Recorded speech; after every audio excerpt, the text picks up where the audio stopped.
Provinsi Gorontalo merupakan salah satu daerah yang dikenal dengan jumlah penganut agama Islam mencapai 98,02%. Terbanyak kedua sesudah Provinsi Aceh.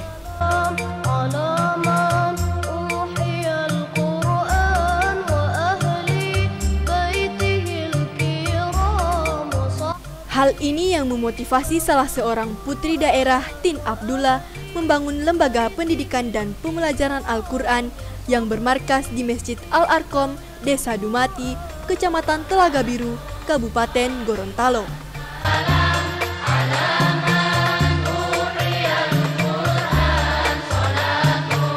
Lembaga Pendidikan dan Pembelajaran Al-Quran atau disingkat LPPQ Kamali dibentuk di bawah asuhan Yayasan Tahta Arsika yang bermarkas di Bumi Serpong Damai, Kota Tangerang. Keberadaan LPPQ Kamali di Gorontalo merupakan lembaga yang bergerak di bidang pendidikan dan pelatihan, namun lebih dikhususkan pada pendidikan Al-Quran.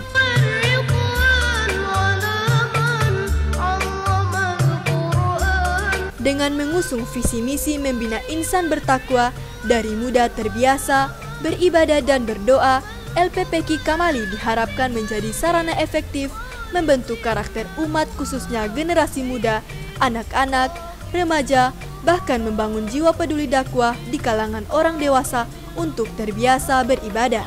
Yayasan ini adanya di Bumi Serpong Damai, ya, sedangkan di Gorontalo ini adalah cabangnya, ya, cabang Yayasan Tahta Arsika Gorontalo yang belum setahun ini kita buka cabang di sini.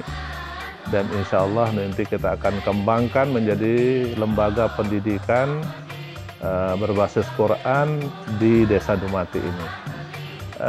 Salah satu lagunya Yayasan Tahta Arsika yang punya kurang lebih begini.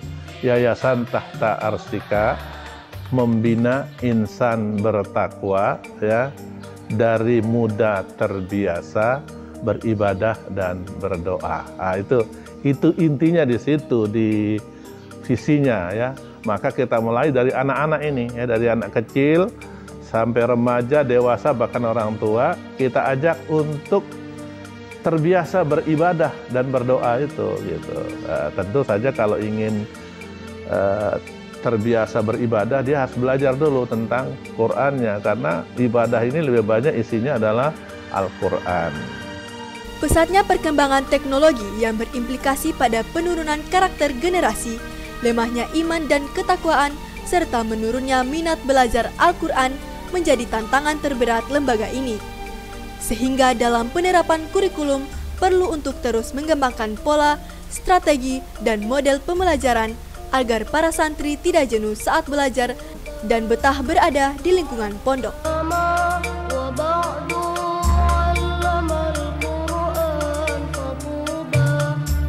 Salah satu pola pembelajaran yang menjadi target ke depan adalah penggunaan teknologi informasi, penguasaan terjemah menggunakan 3 bahasa, yakni bahasa Inggris, bahasa Arab, dan bahasa Mandarin. Jadi begini, saya ulangi berkait semua dengan Al-Quran. Pertama, dari bagaimana kita bisa membaca Al-Quran. Bisa membacanya dulu. Yang kedua, kita bisa menghayati. Tentu saja harus belajar terjemahnya, ya. Belajar terjemah Al-Quran. Yang ketiga, kalau sudah bisa terjemah Al-Quran, kan kita bisa menghayatinya dan bisa mengajarkannya. Karena memang di pesannya Nabi itu, khairukum man ta'allamal Qur'an wa 'allamah. Sebaik-baik kamu adalah orang yang belajar Al-Quran dan mengajarkannya. Nah, karena berkaitan dengan dunia, maka satu, kita akan menggunakan teknologi informasi. Yang kedua, nanti kita akan belajar bahasa. Bahasa ini 3 insya Allah, ya. Pertama, bahasa Arab pasti itu, karena itu Al-Quran berbahasa Arab. Yang kedua, bahasa Inggris. Karena teknologi ini lebih banyak menggunakan bahasa Inggris. Dan juga dakwahnya nanti kepada dunia, maka menggunakan bahasa Inggris. Dan yang ketiga, kita akan menggunakan bahasa Mandarin. Kenapa bahasa Mandarin? Penduduk dunia sekarang ini adalah yang terbesar adalah orang Mandarin. belum banyak tersentuh orang-orang berdakwah kepada orang-orang Mandarin. Faktor pendukung pembelajaran Al-Quran tak lepas dari sarana dan prasarana. Meskipun saat ini masih serba sederhana, Yayasan Tahta Arsika telah bersiap dengan rancangan menuju pendidikan formal dalam bentuk boarding school. Fasilitas yang kita siapkan tentu adalah fasilitas untuk belajar, Pak, ya. Tapi yang sudah kita rancangnya adalah fasilitas pendidikan formal dalam bentuk boarding school. Dan insya Allah akan kita bangun di sana, di mana, di Embung. Terkait pengembangan LPP Ki Kamali ke depan, yang rencananya dikembangkan menjadi pesantren dengan pendidikan formal, sangat dipandang perlu untuk menyiapkan sumber daya manusia yang handal, cakap, serta memiliki disiplin ilmu yang linear dengan pendidikan Al-Quran, sehingga tidak hanya mampu mendidik, tapi sekaligus dapat mencari solusi pada penyebab menurunnya minat baca Al-Quran di masyarakat. Saya pertama melatih dulu ya, melatih tenaga-tenaga pendidik ini, tenaga-tenaga guru ini dengan metode ini. Siapa mereka? Tentu mereka yang sudah menguasai substansi Al-Quran, sudah bisa baca Quran. Saya latih mereka dengan metode ini, kemudian ya yang mau dengan ikhlas mau jadi guru, monggo silakan. Yang nggak mau ya nggak apa-apa gitu. Nah kemudian saya sudah lebih melihat daripada kompetensi di guru itu. Apa sih kompetensinya? Dia dari Quran bukan gitu ya. Dari Quran pun belum menjamin bahwa dia menjadi seorang guru yang profesional gitu ya. Karena memang harus dibuktikan dengan jam terbang kalau jadi guru itu. Meskipun masih di usia dini, LPP Ki Kamali Gorontalo di bawah asuhan Yayasan Tahta Arsika dalam kiprahnya masih minim animo. Hal ini tak lepas dari paradigma berpikir masyarakat yang masih stagnan, namun bukan menjadi kendala dalam berdakwah sepanjang persepsi masyarakat tidak mengganggu. Kalau dilihat sih awal antusias masyarakat tuh boleh dikatakan tinggi. Tapi kalau mau dipersentase tetap aja sedikit.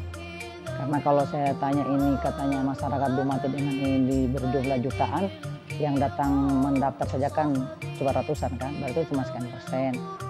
Itu pun lambat laun banyak yang berhenti. Karena yang saya lakukan di sini bukan hal yang tidak sesuai dengan agama gitu ya. Saya pikir ini sebuah ajaran yang harus didakwakan gitu. Nah kalau ada yang suka itu, ada yang terima, ada yang tidak, itu udah biasa lah ya. Walaupun itu yang kita bawa ini adalah emas gitu ya, Al-Quran gitu ya. Tapi menurut dia Al-Quran itu mungkin bukan Al-Quran kan. Ya sudah, itu persepsi dia gitu loh. Ciri khas pembelajaran di LPP Ki Kamali, yakni melatih hafalan dengan metode Kamali, yakni menggunakan ketukan dan yel-yel, agar tidak membosankan, serta menggunakan teknik yang beragam, tetapi masih berhubungan dengan ketukan dan yel-yel. Diterapkan juga penggunaan pakem dengan benar sebagaimana pada pendidikan formal, sehingga pembelajaran yang menyenangkan benar-benar terwujud.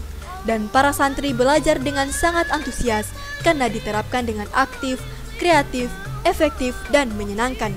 Kan alhamdulillah biasanya kita temukan metode itu pembelajaran, ya namanya metode pembelajaran kan bermacam-macam ya Ustadz ya.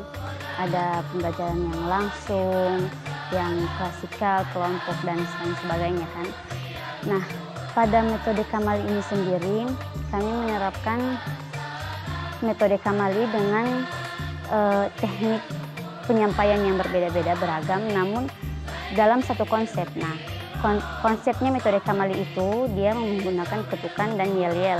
Tujuannya supaya santri itu dia tidak terpaku hanya seperti itu, diam saja. Membosankan sekali kan kalau seperti itu terus. Melalui penerapan refleksi di akhir pembelajaran, mampu memotivasi kecintaan para santri kepada orang tua dan guru, serta membangun karakter positif, bahkan mampu mencari solusi penyebab disharmonis antara anak dan orang tua. Ya, kami Ustadz alhamdulillah setiap selesai pembelajaran itu ada sesi refleksi. Di refleksi itu kami selalu bukan hanya tentang apa yang telah dibelajarkan tadi, tapi kami menanamkan kembali nilai-nilai akidah dan akhlak untuk anak-anak. Banyak juga orang tua yang sering melapor, Ustazah ini anak ini kalau di rumah suka gini sekali. Coba kalau selalu bilang pergi pengajian, aduh susah senang sekali dorang Ustazah. Kenapa ya? Ada apa itu di pengajian nih? Baru saat pas di pengajian ternyata anaknya itu anak-anak yang tidak seperti pelaporannya orang tuanya kepada kami guru. Katanya di rumah kuat sekali baku bantah. Sampai di sini ternyata alhamdulillah Mbak dengar.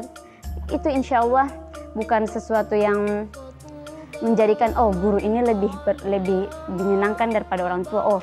Mendengar saja guru daripada orang punya orang tua. Tidak, cuman itu kalau di LPPK kami sendiri, alhamdulillah penanaman akidah dan akhlaknya itu kami terapkan di setiap selesai pembelajaran. Tapi tidak dengan menekankan kalian harus cuma mendengar Pak Ustaz, tidak boleh tidak mendengar Pak Ustaz.